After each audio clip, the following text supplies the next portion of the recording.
I've been staring at it for 3 days now. The thing in my backyard hasn't moved an inch.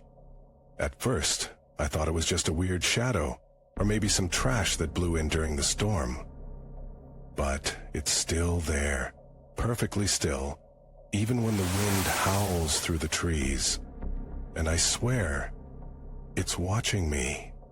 Hey, are you even listening to me? I've been talking for like 5 minutes. My roommate's voice snapped me back to reality. I was standing at the kitchen window again, coffee gone cold in my hand, eyes fixed on that dark mass beneath the old oak tree. Seriously, what are you looking at? You've been acting weird for days. I couldn't tell him. How could I explain something I didn't understand myself? The thing was about the size of a large dog, but its shape was wrong.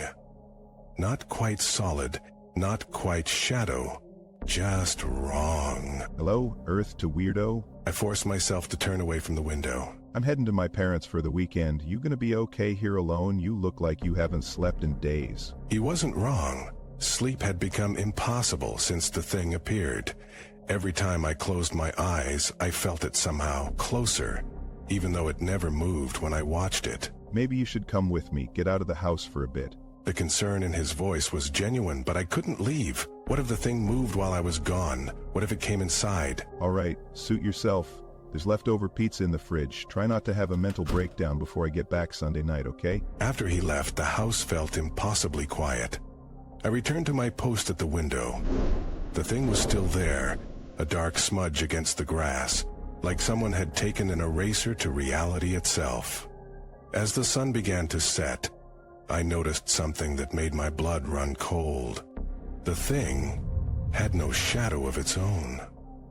Everything around it, the trees, the fence, even the bird bath, cast long shadows in the evening light, but not the thing. It was as if it was consuming the light that touched it. Night fell, and I turned on every light in the house. I couldn't see the thing in the darkness, but I knew it was still there. I could feel it. Around midnight, I finally collapsed onto the couch, exhaustion overcoming my fear. I must have dozed off because I jerked awake to the sound of scratching at the back door. Soft at first, then more insistent. Scratch, scratch, scratch. I froze, unable to move, unable to breathe.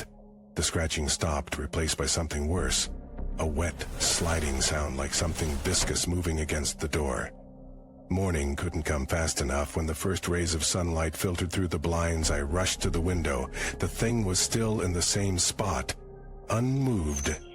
But the back door, there were marks on it, dark, oily streaks that glistened in the morning light. I needed help. I needed someone else to see it, to confirm I wasn't losing my mind.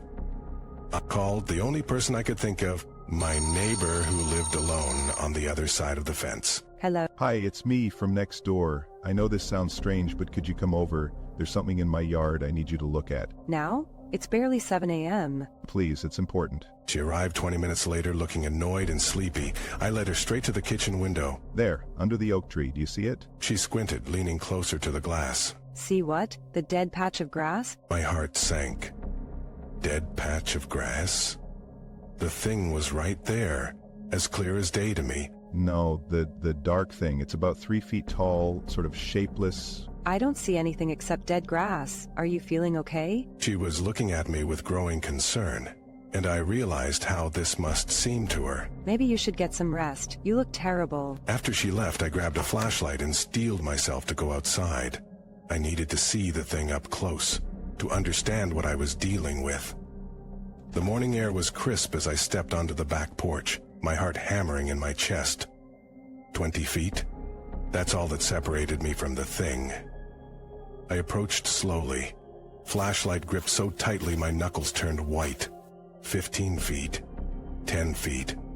5. I could see it clearly now, a mass of darkness that seemed to shift and swirl within itself, even though its outer boundaries remained perfectly still. It had no features I could discern. No eyes or mouth or limbs, yet somehow I knew it was aware of me. I reached out with the flashlight, extending it toward the thing. The beam of light hit it and disappeared. Not reflected, not absorbed, just gone. as if that part of the world simply didn't exist anymore. I jerked back, stumbling over my own feet. As I fell, I swear I saw a ripple move through the thing, like something stirring beneath a dark pond. I scrambled back to the house, slamming and locking the door behind me. My hands were shaking so badly I could barely dial my phone. I called my roommate. Come on, pick up, pick up. Hey, what's up? It's alive, the thing in the yard. It moved when I got close to it. What thing? What are you talking about? The dark mass under the oak tree, it's been there for days. Dude, are you okay? You sound not okay. I'm not crazy, it's real, it's right outside. And it tried to get in last night. Look, maybe you should call someone, like a doctor, or maybe just get some sleep. He didn't believe me. No one would. I was on my own. That night, the scratching returned, louder this time. It wasn't just at the back door anymore. It was at every door, every window, all at once, as if the thing had somehow multiplied or stretched itself around the entire house. I huddled in the center of the living room, as far from the walls as possible. The scratching stopped abruptly, replaced by silence so complete it hurt my ears. Then I heard it, a soft, wet sound coming from the kitchen sink. I crept toward the kitchen, flashlight trembling in my grip. The faucet was dripping, but it wasn't water coming out. It was something dark and thick, the same oily substance I'd seen on the back door. I backed away, but the dripping grew faster, the dark liquid beginning to pool in the sink. It started to rise, defying gravity, forming a column that reached toward the ceiling. I ran to my bedroom, slamming the door and pushing my dresser against it. Morning came, and with it, blessed silence. I emerged from my room to find the kitchen completely normal. No sign of the dark substance anywhere. I rushed to the window. The thing was still in its spot under the oak tree, unmoving. But something was different. It seemed bigger somehow. Not taller or wider, but more dense, more present. I needed to document this. If no one would believe me, I'd show them proof. I grabbed my phone and took pictures of the thing from every window that had a view of the backyard. But when I looked at the photos, my blood turned to ice. The thing wasn't in any of them. Just empty yard, dead grass. That's when I noticed something else. In each photo, there was a dark blur at the edge of the frame. At first, I thought it was my finger over the lens. But looking closer, I realized the blur was in a different position in each photo, always just at the periphery, as if something was standing just behind me as I took each picture. I spent the day researching, searching online for anything similar to what I was experiencing. Most results were about shadow people or sleep paralysis, but nothing matched exactly what I was seeing. As evening approached, I found myself drawn back to the window. The thing hadn't moved, but the grass around it had changed. It was dead now, brown and withered in a perfect circle around the dark mat. Night fell, and with it came the now familiar sounds of scratching. But tonight was different. The scratching was more purposeful, more rhythmic, almost like communication.